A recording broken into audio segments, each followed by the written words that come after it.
Hi, in this segment, I want to apply Hess's law to the energetics involved in solution formation. Now, we can't neglect the entropy contributions as we look at the ultimate question of, is the dissolution favorable or unfavorable? In this case, we are simply looking at the energetics and determining whether the energetics are favorable or unfavorable, not whether the whole process would become thermodynamically favorable. So energetics would be a question of enthalpy, entropy, and remember it is delta G, which gives us the overall thermodynamic favorability. So in this segment, I am exploring one component of solution formation. So let's take a look at this. If we want to make a solution, three processes have to occur. First, we have to separate the solute molecules from one another. Whatever attractive force is holding them together, whether that be a London dispersion force only if it was polar covalent, non-polar covalent, sorry about that, dipole and or hydrogen bonding if we had a polar covalent substance, or it could be an ionic solute. So whatever those forces of attraction are that are holding that solute together, it will take energy to break those attractive forces between neighboring molecules or between cations and anions. Now, we also have to separate or expand our solvent. That way the solute and solvent can move in amongst one another to make the solution.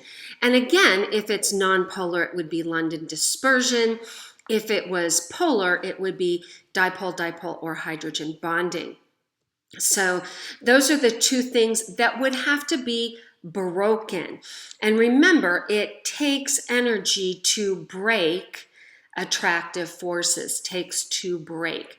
So if we looked at that in terms of this more graphical method, it would require energy going up on the y-axis. This would be the sum of those two energy components where it takes to break the attractions between pure solutes and amongst pure solvents. Now, when they mix together, we are forming attractive forces. So we free energy when we form.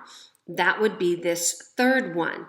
So depending on the solute properties, solvent properties, what we could be looking at is a London dispersion to London dispersion.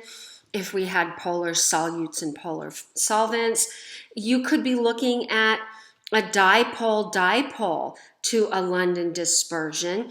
If we were talking about polar, trying to mix it, we'll see in a minute that's not very favorable, in nonpolar.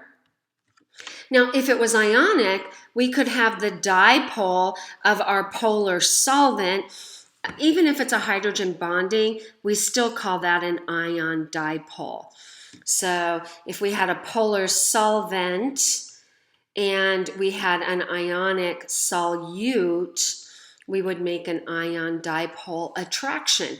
And those attractive, even this one here, is still, even a permanent positive has an attraction for that. I like to put a dotted line for that temporary negative of a London dispersion.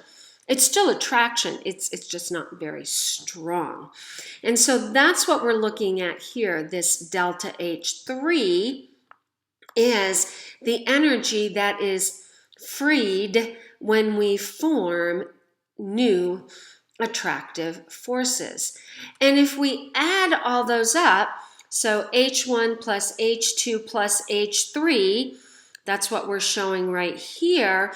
If we added all those up, we would get the enthalpy of the solution. And in this case, we're showing an exothermic example.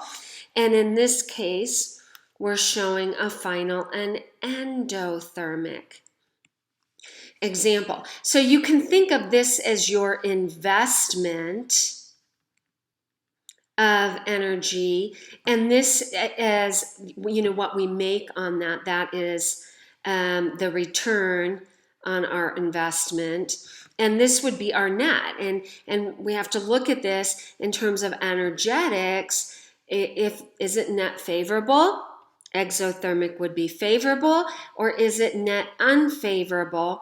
And again, remember, we're just focusing on the energetics of this.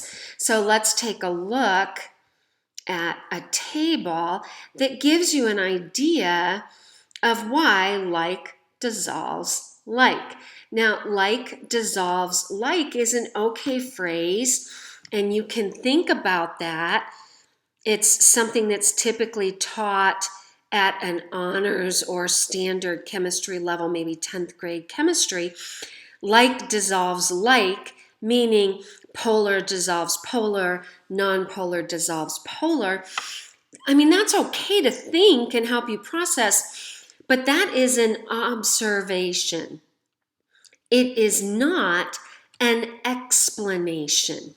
So we need an explanation, and that's what this table is providing for us, is an explanation of why like dissolves like. So take home is, it's fine to think that when you're doing a multiple choice, but that will not be sufficient for an explanation on an AP free response test. So let's take a look at these energetics. We have here, if we had a polar solvent and a polar solute, it takes a lot of energy to break apart the neighboring molecules when it's dipole-dipole or hydrogen bonding. So we would have to invest a lot into that process. If it's a polar solvent, same thing. It's going to take a relatively large amount of energy. Remember, we're talking about the takes to break. It takes to break. Now, when we that now form this solution with polar and polar, we get a large amount of energy out. And that energy is a release of energy. That's the energy it frees to form. Okay?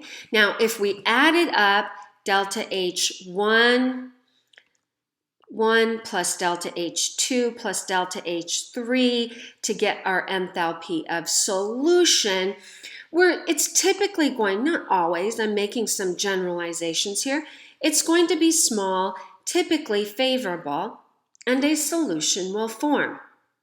Okay, not always, but very typically. And again, this is just the enthalpy contribution would be favorable in most cases.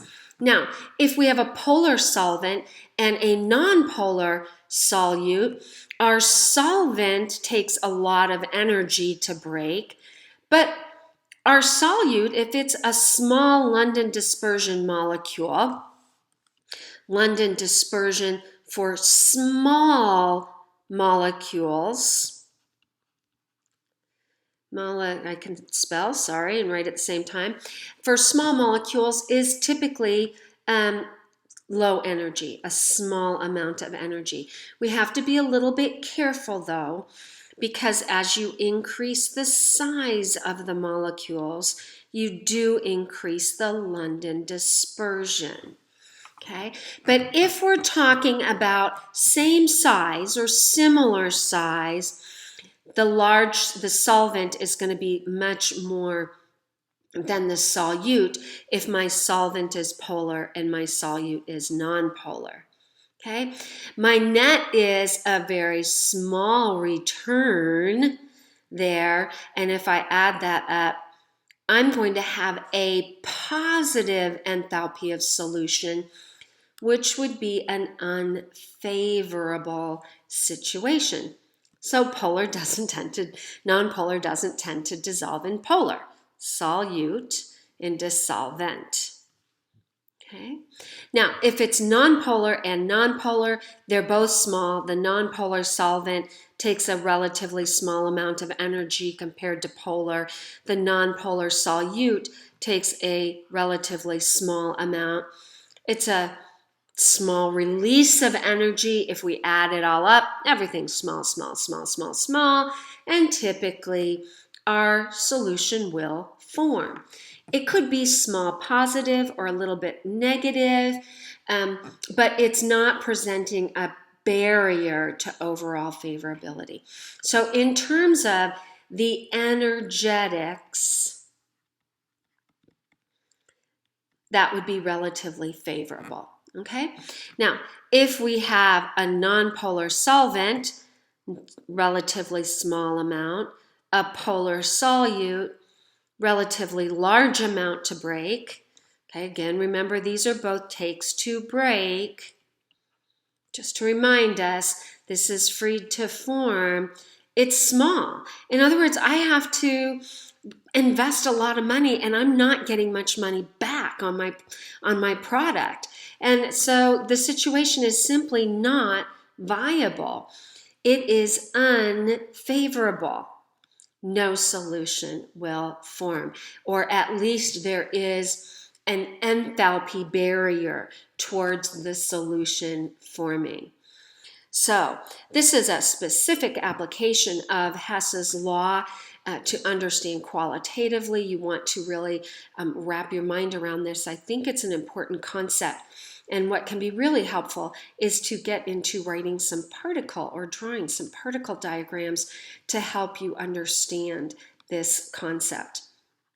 In the meantime, I hope the video helps. It might be worth doing this over again so that you can really wrap your mind around a very abstract concept. Anyway, I hoped I was able to help. You take care and good luck with chemistry.